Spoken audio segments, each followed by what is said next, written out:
आज हम लोग बात करेंगे जो हाल फिलहाल में चर्चा का विषय बना हुआ है कि क्या अमेरिका की जो वर्तमान जो बाइडेन की सरकार है वह वर्तमान जो भारत की सरकार है मोदी सरकार क्या उसके अगेंस्ट में काम कर रही है।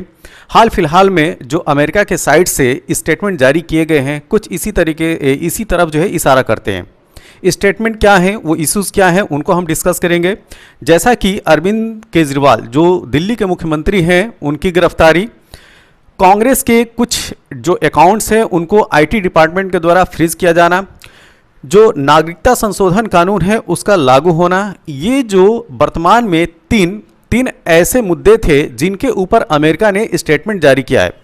अमेरिका का जो विदेश मंत्रालय है उसके जो प्रवक्ता हैं उन मुद्दों पे बात कर चुके हैं, ठीक है, इन पे स्टेटमेंट जारी कर चुके हैं। और भारत में अमेरिका के जो राजदूत हैं उन्होंने इस पे स्टेटमेंट दिए हुए हैं, ठीक है। तो ये बातें क्या हैं उनको जो हम एक एक जो है वो जानने की कोशिश करेंगे, एक एक बिंदु के आखिर जो है ये मुद्दा है क्या। तो सबसे पहले हम लोग बात करेंगे कि जब CAA लागू हुआ, ठीक, उस परिप्रेक्ष्य में जो अमेरिका के राजदूत हैं भारत में उनका स्टेटमेंट क्या था, ठीक है। तो ये हैं एरिक गारसेटी, ठीक, एरिक गारसेटी ये भारत में अमेरिका के राजदूत हैं।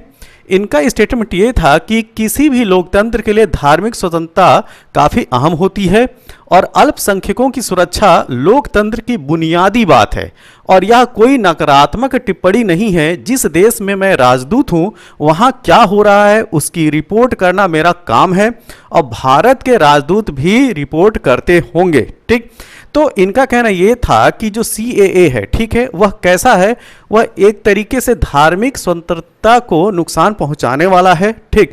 तो जो भी अल्पसंख्यक समुदाय है उसके अगेंस्ट में यह कानून था, इस वजह से इन्होंने इस तरीके का स्टेटमेंट जारी किया और अपने डिफेंस में इन्होंने ये बात ये की कि अगर मैं अमेरिका का राजदूत हूँ यहाँ पे, तो यहाँ पे जो भी गतिविधियाँ हैं, मतलब कि भारत में जो भी गतिविधियाँ हो रही हैं उसकी इंफॉर्मेशन जो है अपने देश में पहुँचाना, अमेरिका में पहुँचाना मेरा जो है वो कर्तव्य है, ठीक है। और इसी तरीके का जो काम है अगर यहाँ के राजदूत हैं, मतलब कि भारत के राजदूत अगर अमेरिका में है तो अमेरिका में जो होने वाली गतिविधियाँ होंगी उस तरह की वो भी रिपोर्ट करते होंगे। तो इस तरीके से जो है उन्होंने अपना डिफेंस एक मैकेनिज्म अपनाया, ठीक है। लेकिन बात यह है कि जो CAA है, ठीक है, नागरिकता संशोधन कानून, यह हमारा इंटरनल मैटर है और यह जो है भारत सरकार के द्वारा यह स्टेटमेंट को खारिज किया गया कि इस तरीके का जो स्टेटमेंट है अमेरिका न जारी करे क्योंकि यह हमारी आंतरिक समस्याएं हैं, यह आंतरिक बात है। तो इंटरनल मैटर में कोई जो है बाहरी हस्तक्षेप नहीं होना चाहिए, यह हमारी संप्रभुता के ऊपर प्रश्न चिन्ह खड़ा करता है, ठीक है। तो हम जो है एक संप्रभु देश हैं और किसी को भी अधिकार नहीं कि हमारे जो है आंतरिक मामलों में हस्तक्षेप करे। दूसरा पॉइंट है कांग्रेस के जो कुछ अकाउंट्स हैं उनको जो है फ्रीज कर दिया गया। अभी जो हाल फिलहाल में चुनाव होने जा रहा है और चुनाव के लिए जो है पैसे की बहुत ज़्यादा ज़रूरत होती है हर एक पॉलिटिकल पार्टी को। अगर किसी पॉलिटिकल पार्टी के अगर अकाउंट फ्रीज कर दिया जाए तो वो जो है पैसा वो कैसे खर्च करेगी, मतलब पैसा वो कहाँ से लाएगी और खर्च कैसे करेगी, ठीक है। तो इस पे जो अमेरिका का जो विदेश मंत्रालय के जो प्रवक्ता हैं उनका स्टेटमेंट क्या था, पहले उसको ये जान लेते हैं, ठीक है। तो उनका कहना ये है कि हम कांग्रेस पार्टी के आरोपों से भी अवगत हैं। आयकर विभाग ने उनके कुछ बैंक खातों को फ्रीज कर दिया है जिससे कि आगामी चुनाव में प्रचार करना उनके लिए चुनौतीपूर्ण हो गया है और हम इनमें से हर मुद्दे के लिए निष्पक्ष, पारदर्शी और समय पर कानूनी प्रक्रियाओं का प्रोत्साहित करते हैं, ठीक है। तो ये भी स्टेटमेंट जो है खारिज किया गया भारत सरकार के द्वारा कि यह हमारा आंतरिक मामला है, हमारे देश में क्या हो रहा है वह हमें जो है डील करने दीजिए, ठीक है। तो आप जो है हमारे आंतरिक मामलों में हस्तक्षेप ना करें। इसी तरीके से जब अरविंद केजरीवाल की गिरफ्तारी होती है तो फिर जो अमेरिका का विदेश मंत्रालय है उसके जो प्रवक्ता हैं फिर उन्होंने जो है एक स्टेटमेंट जारी किया। क्या? तो केजरीवाल की गिरफ्तारी पर अमेरिकी विदेश मंत्रालय के प्रवक्ता मैथ्यू मिलर, ठीक है, मैथ्यू मिलर ने यह कहा कि हम दिल्ली के मुख्यमंत्री अरविंद केजरीवाल, उनका नाम लेके यहाँ पे डायरेक्ट बोला गया है, ठीक है, हम दिल्ली के मुख्यमंत्री अरविंद केजरीवाल की गिरफ्तारी सहित इन कार्रवाइयों पर बारीकी से नजर रखना जारी रखेंगे और अमेरिका निष्पक्ष, पारदर्शी और समय पर कानूनी प्रक्रियाओं को अंजाम तक पहुंचाने का समर्थन करता है और उसे नहीं लगता कि इस पर किसी को आपत्ति होनी चाहिए। ठीक है, तो ये जो हाल फिलहाल में ये जो 3 मुद्दे हैं वो डायरेक्ट जो है वो भारत सरकार की तरफ इंगित करता है अमेरिका। अब बात आती है कि इस तरह की स्टेटमेंट जारी क्यों हुए। तो थोड़ा सा अगर हम लोग बात करें, ठीक, जिस तरीके से अमेरिका जो स्टैंड रख रहा है, डेमोक्रेसी की बात कर रहा है, ठीक है, तो थोड़ा सा यहाँ पे ये क्लियर होना चाहिए कि भारत जो है सबसे बड़ा लोकतंत्र है और वहीं पे जो अमेरिका है वो सबसे पुराना लोकतांत्रिक देश है। ठीक है, तो अगर ओल्डेस्ट डेमोक्रेटिक कंट्री की अगर बात की जाए तो अमेरिका है, तो वह यह कहता है कि हम सबसे पुराने, या ये कहा जाए कि सबसे पहले लोकतंत्र अगर स्थापित हुआ तो अमेरिका में हुआ।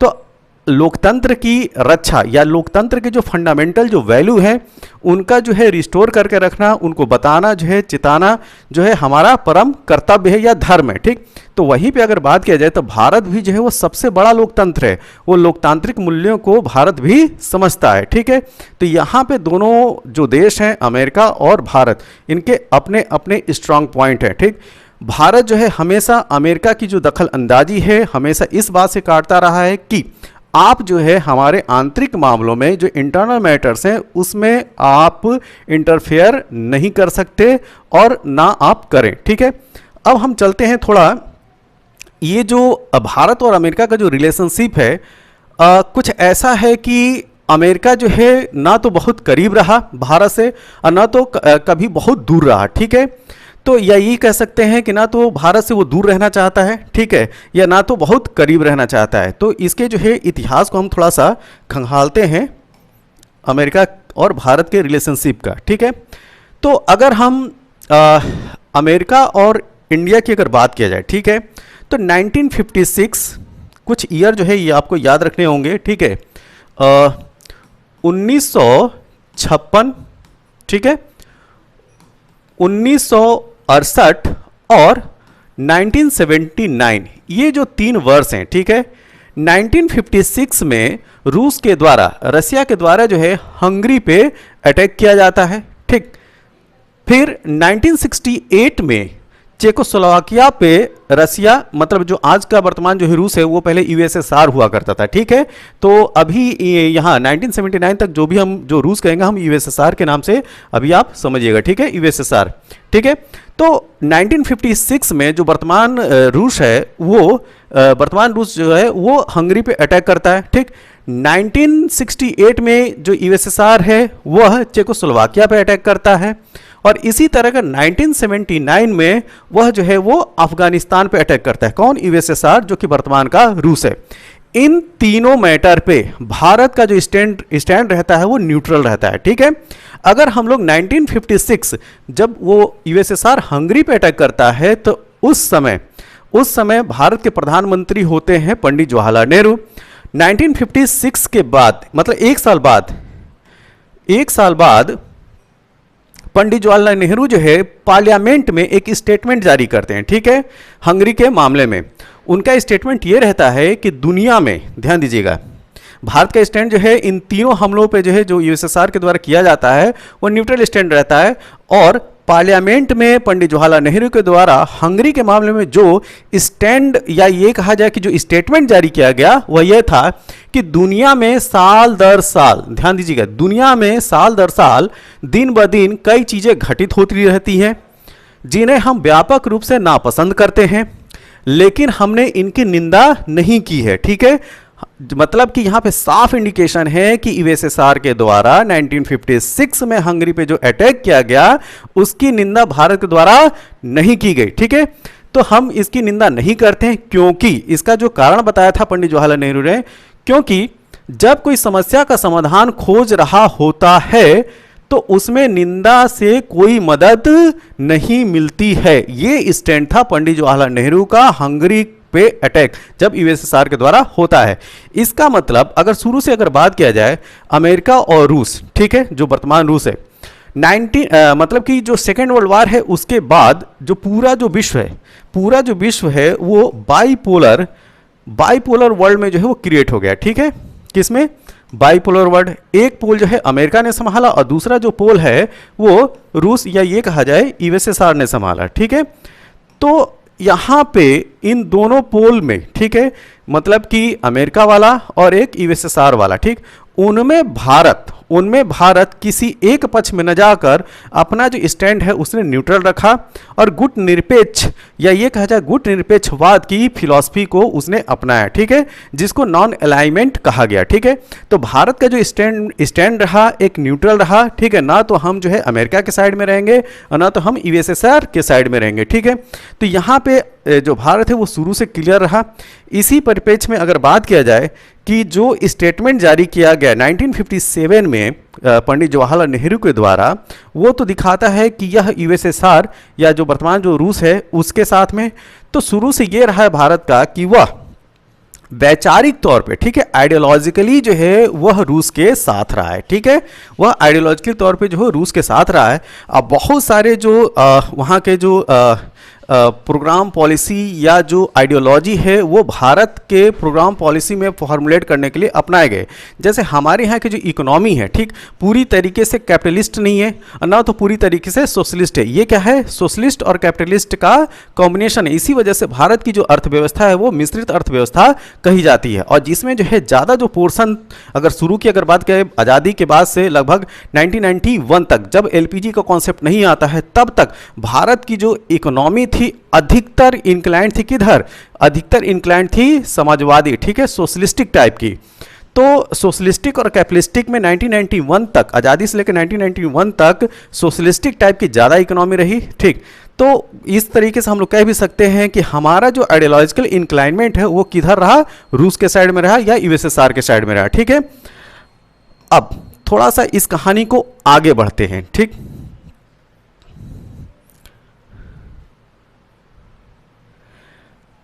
अगर हम लोग बात करें 1971 का जो ईयर होता है वो काफ़ी इंपॉर्टेंट होता है भारत और अमेरिका के रिश्ते को लेकर अगर बात की जाए, ठीक है। तो 1971 का जो टाइम होता है वह यह टाइम होता है, ठीक, जब भारत और पाकिस्तान में युद्ध छिड़ा रहता है। उस समय अमेरिका का जो राष्ट्रपति है वो है रिचर्ड निक्सन। रिचर्ड निक्सन 1971 में अमेरिका के राष्ट्रपति होते हैं और यह पूरी तरीके से 1971 के वार में पाकिस्तान के साथ में रहते हैं। और वहीं पे अगर भारत की बात किया जाए तो भारत का साथ देने के लिए उस समय यूएसएसआर था। कौन? यूएसएसआर, जो कि वर्तमान का कौन है? रसिया, ठीक है, वर्तमान का जो रूस, ठीक, उसने जो है भारत का साथ दिया। एक्चुअली रिचर्ड निक्सन की अगर बात किया जाए इस हद तक उन्होंने साथ दिया कि अमेरिका का साथ देने के लिए उन्होंने जल युद्धपोत जो थे वो अरेबियन सी में लाके बे ऑफ बंगाल में लाके खड़ा कर दिया, जिससे कि पाकिस्तानी सेना को हेल्प मिल सके। उसी तरीके से काउंटर करने के लिए उस समय यूएसएसआर ने भारत की हेल्प की थी, ठीक है। तो भारत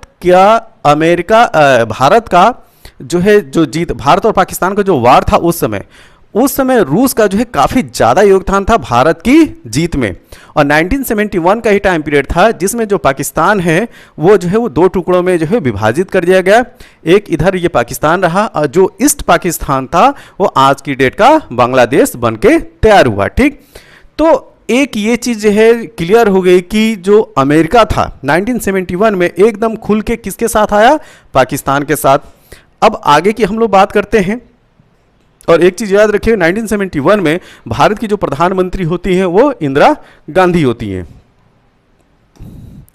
नेक्स्ट बात करते हैं हम लोग वर्तमान परिदृश्य से हमारा मतलब है जो ये मोदी एरा है, ठीक है। मोदी एरा मतलब कि 2014 से लेके अब तक। तो अब ये जो 10 साल हैं उसमें जो है वो क्या जो है वो जियो पॉलिटिक्स में चेंजेस हुए उसकी थोड़ा सा हम लोग जिक्र कर लेते हैं। हाल फिलहाल में देखा जाए तो रसिया और यूक्रेन वार की अगर हम लोग बात करें तो यहाँ पे भारत जो है वो न्यूट्रल हो गया, लेकिन ज़्यादा अगर इंक्लाइनेशन किया जाए, झुकाव अगर कहा जाए तो रूस के साथ था।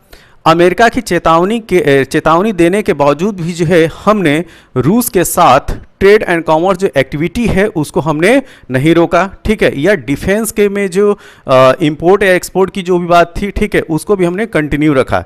तो हमारे जो है रूस के साथ जो संबंध थे वैसे ही रहे, ठीक, अमेरिका की चेतावनी देने के बावजूद भी।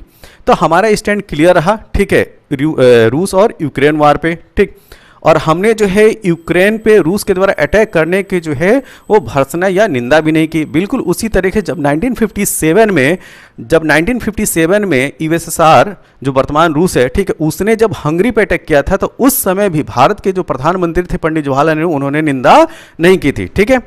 अब इसी तरीके से अगर बात किया जाए गाजा और इजराइल वाले युद्ध में, तो गाजा और इजराइल के युद्ध में भारत ने स्टैंड अपना किसके साथ रखा? गाजा के साथ रखा, जबकि इजराइल का जो एक बहुत घनिष्ठ यार है वो क्या है? अमेरिका। तो यहाँ पे भी जो बात अगर कहा जाए तो अमेरिका के अगेंस्ट में आती है, ठीक, अमेरिका के अगेंस्ट में आती है ये बात।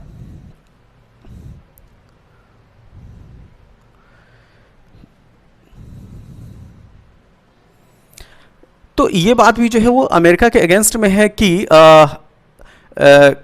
भारत जो है वो बार बार जो है वो रूस के साथ हो जाता है, ठीक है, या और जहाँ जो मुद्दे हैं जैसे अगर इजराइल और गजा की बात किया जाए, इसमें भी जो है इजराइल के साथ ना हो कि वो जो गजा के साथ जो है हो जा रहा है, ठीक। तो जिस स्टैंड पे हमारा एलाई होना चाहिए जो है भारत हमारा एलाई नहीं होता है। इसके साथ में अगर हम लोग थोड़ा सा और पीछे जाएं, ठीक है, तो अगर हम 2021 से पहले जाते हैं, ठीक, जब जो बाइडेन की सरकार नहीं आती है तो उससे पहले जो है वो डोनाल्ड ट्रंप की सरकार होती है, ठीक, और डोनाल्ड ट्रंप की जब सरकार होती है तो 2019 की अगर हम लोग बात करें, ठीक है, 2019, तो 2019 में टेक्सास का शहर जो ह्यूस्टन है वहाँ पे हाउडी मोदी का प्रोग्राम होता है। वहाँ पे जो है भारत के प्रधानमंत्री नरेंद्र मोदी जाते हैं और उनका जो है काफ़ी तगड़े तरीके से उनका स्वागत होता है, हज़ारों की भीड़ आती है। और इसको जो इंटरनेशनल मीडिया है या भारत के जो विपक्षी दल हैं, ठीक, उसको ये कहते हैं कि एक भारत के प्रधानमंत्री के द्वारा वहाँ पे जाके कैंपेनिंग करना, ठीक, वह भारत के लोकतांत्रिक मूल्यों के खिलाफ या भारत की जो विदेश नीति है उसकी जो फंडामेंटल वैल्यू है उसके अगेंस्ट में है, ठीक। तो यहाँ पे जो ऑब्जेक्शन हुआ, जो हाउडी मोदी वाला प्रोग्राम हुआ, इसी के जस्ट एक साल बाद अगर 2020 की अगर बात करें, ठीक है, तो 2020 में नरेंद्र मोदी के द्वारा जो है नमस्ते ट्रंप का प्रोग्राम का आयोजन जो है वो मोटेरा स्टेडियम, जो वर्तमान में दुनिया का सबसे बड़ा क्रिकेट स्टेडियम है जिसको नरेंद्र मोदी स्टेडियम बोलते हैं, वहाँ पे नमस्ते ट्रंप प्रोग्राम का आयोजन हुआ, ठीक है। तो ये जो है 24 फरवरी 2020 का ये प्रोग्राम था। तो अब उसी वर्ष क्या था, जो है वो अमेरिका में चुनाव होना था, और अमेरिका में हम जानते हैं कि दो पार्टियां होती हैं, ठीक है, एक रिपब्लिकन पार्टी है और एक डेमोक्रेटिक पार्टी है। तो जो डोनाल्ड ट्रंप है वो रिपब्लिकन पार्टी का जो है कैंडिडेट, और जो बाइडेन है जो वर्तमान में अमेरिका के राष्ट्रपति हैं वो डेमोक्रेटिक पार्टी है उसके जो है कैंडिडेट थे। तो यहाँ पे साफ नज़र आ रहा था कि भारत की जो उस में जो सरकार है, ठीक, वो पूरी तरीके से रिपब्लिकन पार्टी के सपोर्ट में। अगर आप उसके कैंडिडेट के सपोर्ट में मतलब कि आप पार्टी के सपोर्ट में। अब कहानी जो चेंज हो जाती है कि डोनाल्ड ट्रंप जो है उस चुनाव में हार जाते हैं, और डोनाल्ड ट्रंप के हारने के बाद जो बनते हैं अमेरिका के राष्ट्रपति वो जो बाइडेन बनते हैं, ठीक है, और जो बाइडेन डेमोक्रेटिक पार्टी के। तो ये आप समझिए कि जब हाउडी मोदी चल रहा था, नमस्ते ट्रंप चल रहा होगा, ठीक है, तो उस समय ये जो बाइडेन है, ठीक, वो तो इन चीज़ों को तो वो तो ज़रूर ऑब्जर्व कर रहे होंगे कि यार ये मतलब कोई जो देश है हमारे ही देश में आके जो एक प्रेसिडेंट जो कैंडिडेट है उसकी कैंपेनिंग कर रहे हैं, और प्लस हमारे जो अभी जो कैंडिडेट हैं, ठीक, उसमें वो राष्ट्रपति भी थे डोनाल्ड ट्रंप, वो वहाँ पे जाके उनका ऐसे दाव भगत होता है कि मतलब जैसे एक चुनाव प्रचार हो, ठीक। और जैसा कि हम जानते हैं कि बहुत सारे भारतीय जो है वो अमेरिका में रहते हैं, ठीक, और उनका जो है अमेरिकन इलेक्शन पे काफ़ी इम्पैक्ट है। और जब हाउडी मोदी वाला जो प्रोग्राम था, ठीक है, हाउडी मोदी वाला जो प्रोग्राम था ह्यूस्टन शहर में, उस समय वहाँ पे जाके नरेंद्र मोदी के द्वारा यह बोला गया था अब की बार ट्रंप सरकार। बिल्कुल उसी तरीके से जब 2014 का जब कंपेनिंग कर रहे थे नरेंद्र मोदी, तो उस समय भी यही बोला जाता था अब की बार मोदी सरकार। तो एक तरीके से इनका जो विजिट था हाउडी मोदी वाला या ट्रंप का जो नमस्ते ट्रंप वाला प्रोग्राम था भारत में, ये बिल्कुल एक तरीके से एक चुनाव प्रचार की तरह से जो है उसको देखा गया। तो ये चीज़ जो है डेमोक्रेटिक पार्टी के जो कैंडिडेट हैं जो बिडेन, ये चीज़ें तो ऑब्जर्व करते होंगे, उनको भी तो जो बुरा तो लग ही रहा होगा। तो जब डोनाल्ड ट्रंप जो है हार जाते हैं और डेमोक्रेटिक पार्टी के जो बिडेन जो है राष्ट्रपति बनते हैं, तब थोड़ी कहानी चेंज होती है। कहानी क्या चेंज होती है इसको देखिए। कहानी ये चेंज होती है कि